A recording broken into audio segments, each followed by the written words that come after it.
Ketua DPR Papua Barat Orgenes Wonggor menekankan agar pemekaran kampung dan distrik dapat diperjuangkan di wilayah pusat.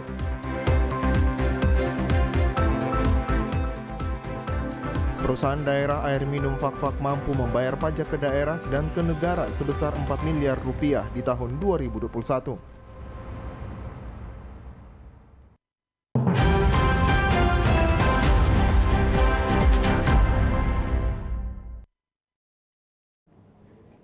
Salam jumpa pemirsa, senang sekali saya Susan Mampioper dapat kembali menjumpai Anda dalam program berita Papua Barat hari ini. Sejumlah informasi di Papua Barat akan kami hadirkan untuk Anda. Inilah berita selengkapnya. Usai melakukan pertemuan dengan Komite 1 DPD RI, Ketua DPR Papua Barat Orgenes Wonggor menekankan agar pemekaran kampung dan distrik di 12 kabupaten kota di Provinsi Papua Barat dapat diperjuangkan di pusat. Kunjungan kerja Komite 1 DPD RI Provinsi Papua Barat adalah untuk menyerap aspirasi masyarakat. Selain itu, DPD RI juga melaksanakan pertemuan dengan pemerintah Provinsi Papua Barat pada Senin 14 Februari 2022 kemarin di salah satu hotel di Manokwari. Pertemuan tersebut dalam rangka inventarisasi penataan daerah di Papua dan Papua Barat pasca revisi Undang-Undang Otsus Papua di Provinsi Papua Barat. Dalam pertemuan tersebut hadir Gubernur Papua Barat Domingus Madechan, Wakil Ketua 1 DPD RI, anggota DPD RI Dapil Papua Barat Philip Wamafma, Ketua DPR Papua Barat Orgenes Wonggor, Wakil Ketua 2 MRPB Sirilius Adopak, Wakil Bupati Manokwari Edi Budoyo, Rektor Unipa Meki Sagrim, dan pimpinan OPD di lingkup Pemprov Papua Barat. Ketua DPR Papua Barat Orgenes Wonggor mengatakan rapat bersama Komite 1 DPD RI bersama pemerintah Provinsi Papua Barat membahas isu politik dan juga keamanan di Papua Barat serta dilakukannya sosialisasi Undang-Undang Otonomi Khusus yang dapat merangkul semua kepentingan daerah seperti proses pemekaran daerah otonomi baru yang berada di Provinsi Papua Barat. Pasal yang sudah direvisi ya kemudian memang DPD punya kewenangan juga untuk melakukan sosialisasi sampai kepada daerah. Tetapi lebih penting ya bagaimana dari DPD juga bisa menyerap aspirasi daripada semua elemen yang ada di daerah untuk ya bagaimana ada kepentingan daerah yang akan disampaikan kepada DPD. Wonggor juga sempat melakukan komunikasi dengan Komite 1 DPD RI dan mengusulkan pemekaran kampung dan distrik di 12 kabupaten kota yang diharapkan dapat didorong untuk diperjuangkan di tingkat pusat. Itu saya ada beberapa kabupaten lagi itu mengusulkan untuk ada pemekaran kampung dan distrik itu juga sekalian kita itu kemarin saya sampaikan juga kepada DPD supaya artinya ini karena yang punya kewenangan juga untuk bisa melakukan pemekaran ini juga sekarang jadi tanggung jawab tidak hanya provinsi dan kabupaten tapi itu menjadi tanggung jawab pusat. Sehingga ya kita minta bantu daripada ya DPD yang artinya hari ini mewakili daerah Papua Barat untuk itu bisa diperjuangkan kepada pemerintah pusat. Pemekaran distrik dan kampung memang sangat perlu dilakukan mengingat Provinsi Papua Barat sangatlah luas, sehingga pembangunan di daerah-daerah terpencil dapat dilakukan dan dapat berkembang sama seperti daerah lainnya di Indonesia. Jimmy Tabisu, TVRI Papua Barat melaporkan.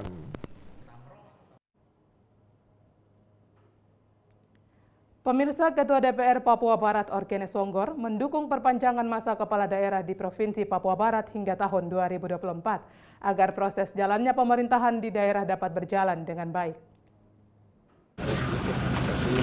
Menindaklanjuti aksi masyarakat yang mengatasnamakan Koalisi Masyarakat Peduli di mana sebagai daerah otonomi khusus diharapkan agar kepala daerah yang masa jabatannya akan berakhir di tahun 2022 agar dapat diperpanjang oleh pemerintah pusat hingga tahun 2024. Terlebih khusus Gubernur dan Wakil Gubernur Papua Barat Domingus Madechan dan Muhammad Lakotani. Melihat hal tersebut, Ketua DPR Papua Barat saat diwawancarai mengatakan, sebagai daerah otonomi khusus, sebaiknya masa jabatan para kepala daerah di kabupaten dapat diperpanjang hingga tahun 2024. Otonomi khusus ya artinya ya kita pasti ada peluang juga bisa masuk, tidak hanya bupati saja tahu, tapi kalau bisa ya kabupaten kota juga ya kalau ini ada perpanjang saja untuk bisa melaksanakan tugas sampai kepada tahun 2024 ya artinya bisa ada asas keadilan yang bisa semua bisa dibicarakan dalam dengan pemerintah pusat. Ya. Lebih lanjut disampaikan pada prinsipnya sesuai dengan aspirasi masyarakat yang berharap Gubernur dan Wakil Gubernur Papua Barat Domingus Mandacan dan Muhammad Lakotani dapat melanjutkan kembali kepemimpinannya. Pada prinsipnya DPR Papua Barat mendukung usulan tersebut. Selama usulan tersebut sesuai dengan peraturan perundang-undangan yang berlaku, DPR akan mendukung proses tersebut. Pada prinsipnya kita pada mendukung apa yang disampaikan oleh semua elemen kemarin untuk menyampaikan dukungan terhadap Pak Domingus itu diperpanjang. Artinya yang penting selama usulan itu sesuai dengan peraturan perundang-undangan aturan berlaku, pada prinsipnya kita DPR pasti akan mendukung untuk proses ini berjalan. Untuk mengamankan aspirasi masyarakat, diharapkan Komite 1 DPD RI yang telah melaksanakan kunjungan ke Papua Barat dapat menyerap aspirasi masyarakat dan akan dijadikan sebagai materi dalam pertemuan dengan pemangku kepentingan lainnya yang berada di pusat. Jimmy Tabisu, TVRI Papua Barat melaporkan. Pemirsa, sebelumnya perwakilan suku besar Arfak berharap kepada pemerintah pusat agar jabatan kepala daerah diperpanjang menjelang pelaksanaan Pilkada serentak tahun 2024. Hal tersebut disampaikan kepada Komite 1 DPD RI yang melaksanakan kunjungan kerja ke Provinsi Papua Barat. Suku besar Arfak yang diwakili oleh perwakilan kepala suku Ikatan Keluarga Makesa, Intelektual Arfak, Ikatan Mahasiswa Arfak dan Ikatan Perempuan Arfak berharap kepada pemerintah pusat agar jabatan kepala daerah diperpanjang menjelang pelaksanaan Pilkada serentak tahun 2024. Aspirasi tersebut disampaikan langsung kepada Komite 1 DPD RI yang tiba di Bandara Rendani pagi tadi.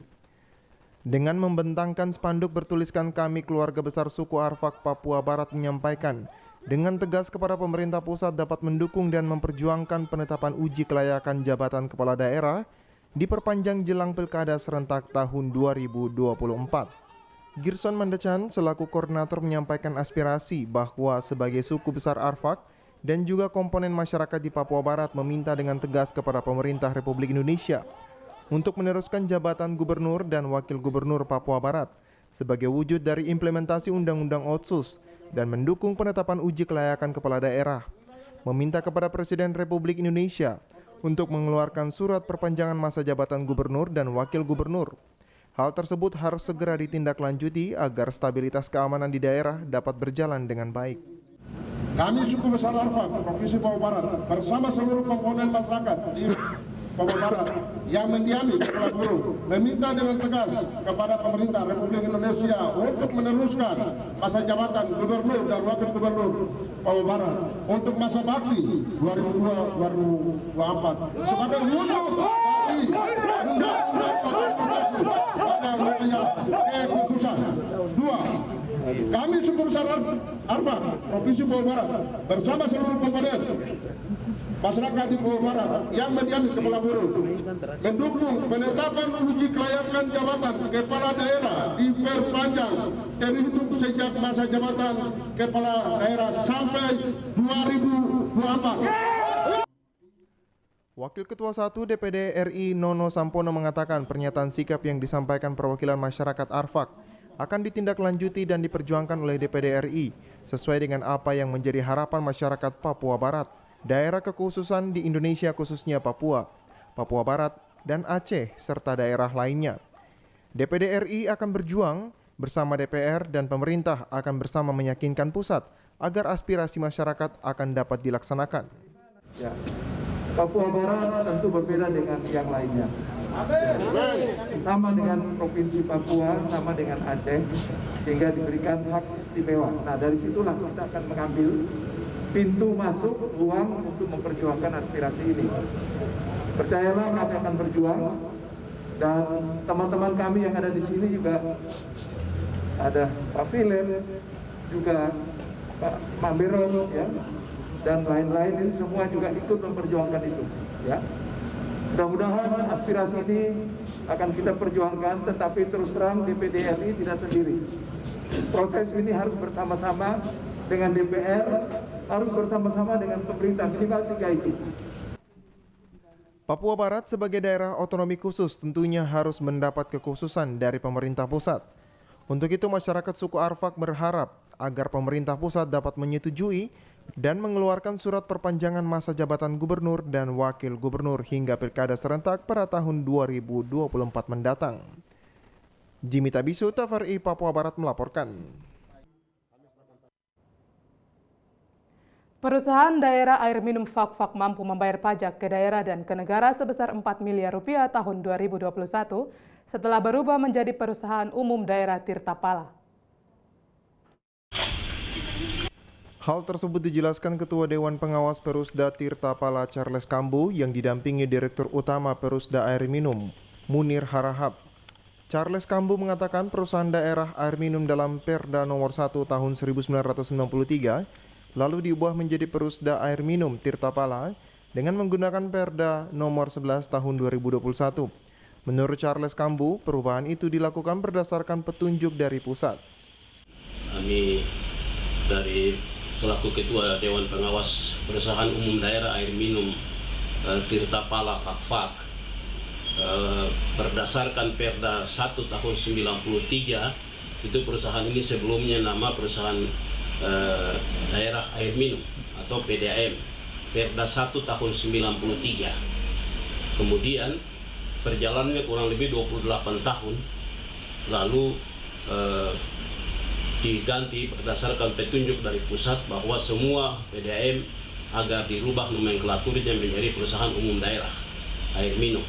Lalu kami ajukan dari 2018, 19, 20, akhir 2021 kemarin baru disahkan oleh Dewan Perwakilan Rakyat Daerah dengan Perda nomor 11 tahun 2021.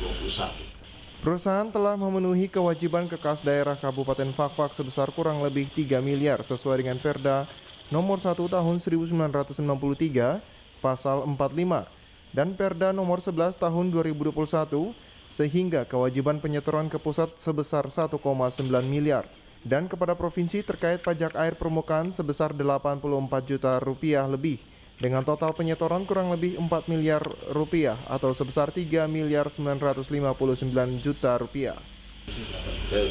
Ulangi lagi bahwa kehadiran perusahaan ini yang kedua, dua fungsi yang kedua adalah memberikan kontribusi berdasarkan pasal 45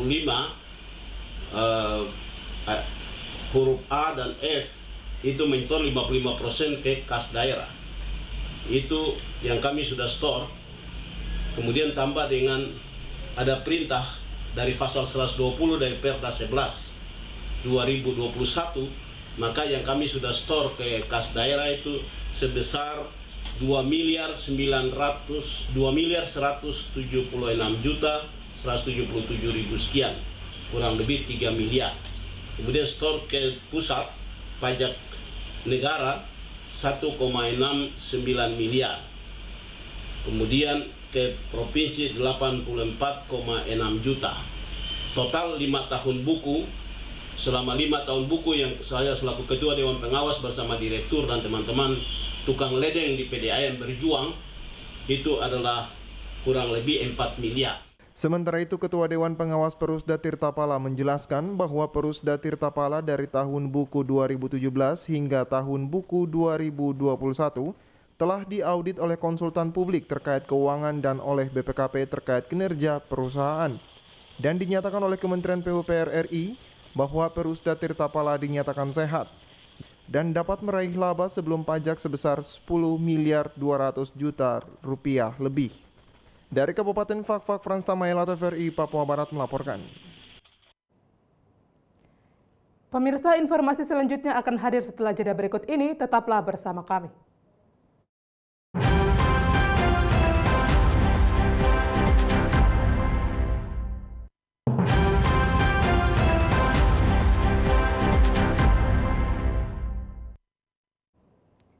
Terima kasih Anda masih bersama kami. Pemirsa, Kakwarda Pramuka Papua Barat Muhammad Lakotani Selasa pagi melantik pengurus Majelis Pembimbing Cabang Kwarcap 3303 Manokwari periode 2020-2024. Pelantikan pengurus Majelis Pembimbing Cabang yang berlangsung di salah satu hotel di Manokwari Selasa pagi tadi yang dilakukan oleh Kakwarda Papua Barat Muhammad Lakotani. Bersamaan pula dilakukan pelantikan pengurus Kuarcap 3303 Manokwari periode 2020-2024. Pelantikan ditandai dengan pembacaan janji jabatan, penandatanganan berita acara, serta pemasangan lencana. Majelis Pembimbing Pramuka Cabang Kuarcap 3303 Manokwari periode 2020-2024 diketuai oleh Hermus Indo. Usai dilantik, Hermus Indo dalam sambutannya menyampaikan secara histori, gerakan pramuka di Kabupaten Manokwari sendiri sangat berprestasi. Namun beberapa waktu terakhir tidak berjalan dengan baik. Oleh sebab itu, sebagai ketua dan juga bupati, dirinya berkomitmen agar gerakan pramuka di Kabupaten Manokwari harus kembali menunjukkan prestasinya sesuai dengan historinya. Dan dalam gerakan pramuka pada beberapa tahun silam, historinya membuktikan bahwa Manokwari memiliki prestasi yang sangat gemilang. Tetapi di sisi yang lain, bahwasanya dalam beberapa waktu terakhir ini, gerakan pramuka di Kabupaten Manokwari prestasinya cukup melorot dibandingkan dengan beberapa kabupaten kota yang baru dibentuk. Ya, prestasi pembinaan pramukaan bagi generasi muda kita jauh lebih efektif di sana. Ketua Mabicap Kuarcap 3303 Manokwari Hermus Indo setelah resmi dilantik, dirinya mendapat kepercayaan melantik pengurus kuartir cabang 3303 Manokwari periode 2020-2024 yang diketuai oleh Wanto dan beberapa pengurus lainnya. Sementara itu, Ketua Kuarda Papua Barat Muhammad Lakotani dalam sambutannya sangat merespon baik apa yang disampaikan oleh Hermus Indo, yakni berkomitmen untuk menghidupkan kembali kejayaan pramuka di Kabupaten Manokwari sebagai kabupaten induk yang telah melahirkan beberapa kuarcap pramuka. Biasa tadi kita semua dengan komitmen dari Bapak Bupati yang juga Mabicap, dan oleh karena itu Pak Ketua Kuartir Cabang dan seluruh jajaran Kuarcap 3303 Manokwari dengan komitmen yang luar biasa dari Mabicap, saya kira ini sebuah entry point, ya, sebuah titik start yang luar biasa yang bisa diambil atau dijadikan starting point yang baik untuk menata kembali pramuka di Manokwari yang notabene adalah ibu kota provinsi Papua Barat. Lebih lanjut disampaikan Muhammad Lakotani, dalam tahun 2022 ini ada 2 event besar yang akan mengikut sertakan pramuka Kuarda Papua Barat, yakni Jambore Nasional dan juga Jambore Dunia. Oleh sebab itu, gerakan pramuka di Manokwari dan juga Kuarcap di setiap kabupaten kota untuk banyak melakukan kegiatan sehingga dapat ikut serta. Pelantikan pengurus Majelis Pembimbing Cabang dan juga pengurus Kuarcap 3303 Manokwari periode 2020-2024 yang berlangsung Selasa pagi berlangsung dengan menerapkan protokol kesehatan. Selain itu, seluruh pengurus yang dilantik diwajibkan untuk melakukan swab antigen. Arina Irianan, TVRI Papua Barat melaporkan. Kita beralih ke informasi lain, pemirsa. Pemerintah Kota Sorong menyerahkan bantuan 2 unit mobil ambulans ke Puskesmas Sorong Barat dan Puskesmas Dum dan 1 unit mobil operasional surveillance gizi Dinas Kesehatan Kota Sorong melalui Dana Otonomi Khusus Papua tahun 2021. Sebagai upaya untuk menunjang pelayanan kesehatan bagi masyarakat di Puskesmas Sorong Barat dan Puskesmas Dom serta kendaraan operasional surveillance gizi, pemerintah Kota Sorong menyerahkan bantuan 3 unit mobil ambulans. Bantuan itu diserahkan langsung Wali Kota Sorong Lambert Jitmau di depan Aula Samusiret Selasa 15 Februari 2022 yang diterima Kepala Dinas Kesehatan Kota Sorong, Kepala Puskesmas Sorong Barat dan Kepala Puskesmas Dom. 3 unit ambulans yang diserahkan langsung oleh Pemkot Sorong ini bersumber dari dana Otsus 2021. 2 puskesmas yang baru mendapat bantuan mobil ambulans tahun ini sebagai prioritas utama dalam menunjang pelayanan tersebut. Wali Kota Sorong Lambert Jitmau mengatakan bantuan 3 unit ambulans yang bersumber dari dana Otsus khusus di bidang kesehatan sangat membantu dalam pelayanan di puskesmas agar masyarakat dapat terlayani di saat kondisi emergensi. Lebih lanjut, kata Lambert, 2 unit kendaraan ambulans agar digunakan sebaik mungkin dalam membantu menunjang kebutuhan pelayanan kesehatan bagi masyarakat. Saya turun tanpa meninggalkan. Satu yang kecewa. Jadi seharusnya Dom dengan Sorong Barat kecewa, tapi hari ini tebus kecewaan itu jadi minta tepuk tangan lagi. Ya, selamat menggunakan kendaraan yang ada ini digunakan sebagai operasional di rumah sakit atau puskesmas, melayani masyarakat baik. Sementara itu, Kepala Puskesmas Dom Michael Fatari mengatakan sangat bersyukur mendapatkan mobil operasional ambulans dari pemerintah Kota Sorong. Karena selama ini kebutuhan transportasi dari Pulau Dom ke Kota Sorong sangat sulit bila saat antar pasien di malam hari. Bahkan dirinya mengaku harus berusaha hentikan kendaraan untuk meminta tolong antarkan pasien ke rumah sakit. Memang minimnya kalau keterbatasan waktu awalnya kami sangat susah sekali untuk mengakses pertama pada ibu hamil di darat, ya, untuk di darat itu yang paling susah sekali, apalagi tengah-tengah malam itu sangat susah, sulit. Bahkan kami itu sampai balik-balik kendaraan tengah malam untuk minta tolong antar, gitu ya. Kami sangat susah. Dengan adanya ini saya juga minta terima kasih kepada Pak Wali Kota Sorong, Dinas Kesehatan yang sudah membantu kami untuk operasional kami yang menunjang kami dalam pelayanan. Diharapkan dengan adanya bantuan 3 unit mobil ambulans di Kota Sorong, bagi 2 puskesmas, masyarakat dapat terlayani. Dari Kota Sorong, Mikael Jasman, TVRI Papua Barat melaporkan. Kapolres Manokwari AKBP Parasian Herman Gultom memimpin upacara serah terima jabatan sejumlah kasat dan kapolsek di lingkungan Polres Manokwari. Upacara serah terima jabatan berlangsung di lapangan Mapolres Manokwari yang ditandai dengan pembacaan surat keputusan dan dilanjutkan dengan pengambilan sumpah oleh rohaniawan yang dibacakan Kapolres AKBP Parasian Herman Gultom. Perwira yang diserah terima jabatan diantaranya Kasat Bimas, Kasat Samapta, Kasat Narkoba, Kapolsek Bandara, Kapolsek Kebar, Kapolsek Masni, dan Kapolsek KP3 Laut Polres Manokwari. Dalam amanatnya, Kapolres Manokwari AKBP Parasian Herman Gultom mengatakan pergantian jabatan ini bukanlah sesuatu yang luar biasa, tetapi hal yang biasa dalam lingkungan kepolisian dan merupakan kebutuhan organisasi. Sekaligus merupakan penyegaran dari satu tempat ke tempat baru.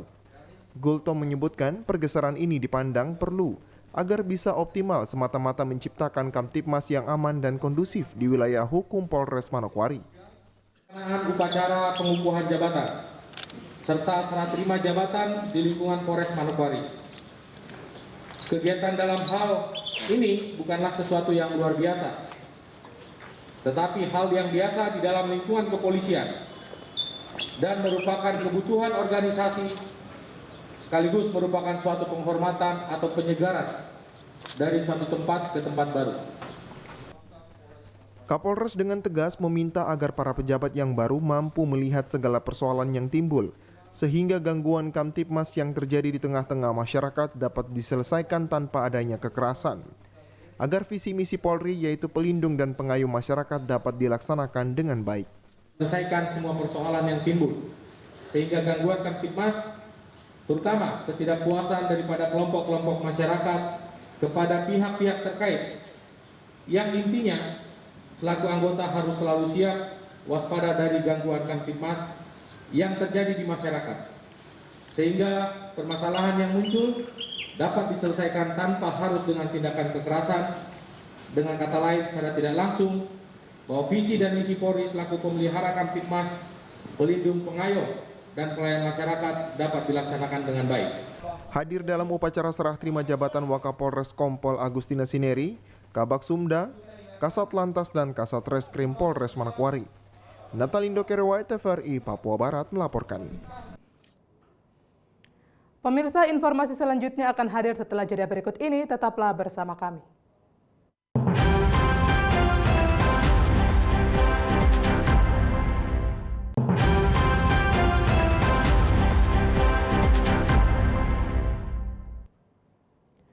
Terima kasih Anda masih bersama kami. Pemirsa, Satuan Lalu Lintas Polres Manokwari memberikan himbauan terkait protokol kesehatan dan pembagian masker kepada pengendara di lampu merah Haji Bawuosi menyusul meningkatnya pasien COVID-19 di Provinsi Papua Barat. Satuan Lalu Lintas Polres Manokwari kembali melaksanakan patroli hunting system di Jalan Lampu Merah Haji Bawuosi. Selain menyasar pengendara yang tidak menggunakan kelengkapan berkendara, Satlantas Manokwari juga tidak lupa memberikan himbauan protokol kesehatan mengingat saat ini angka COVID-19 di Papua Barat semakin bertambah. Kasat Lantas Polres Manokwari melalui Kanit Gakum Ibda Lafid Somong mengatakan, hunting system ini merupakan kegiatan rutin yang sering dilakukan kepada pengendara roda 2 maupun roda 4. Namun bersamaan melalui patroli hunting system, pihaknya dari Satuan Fungsi Lalu Lintas juga memberikan himbauan protokol kesehatan dan pembagian masker kepada pengendara yang lewat. Karena saat ini angka COVID-19 di Papua Barat khususnya di Manokwari terus mengalami peningkatan. Dari fungsi Satuan Lalu Lintas Polres Manokwari, dalam hal ini sudah menjadi kegiatan rutin dalam pelaksanaan hunting system, di mana sasaran untuk pelanggar yang tidak menggunakan helm, kasat mata, dan pemeriksaan surat-surat kendaraan. Dalam operasi hunting system, anggotanya juga melakukan sweeping terhadap pengendara yang tidak menggunakan helm maupun surat-surat kendaraan yang tidak lengkap. Namun apabila saat dilakukan pemeriksaan tidak dapat menunjukkan SIM dan STNK, otomatis akan langsung ditindak untuk proses selanjutnya.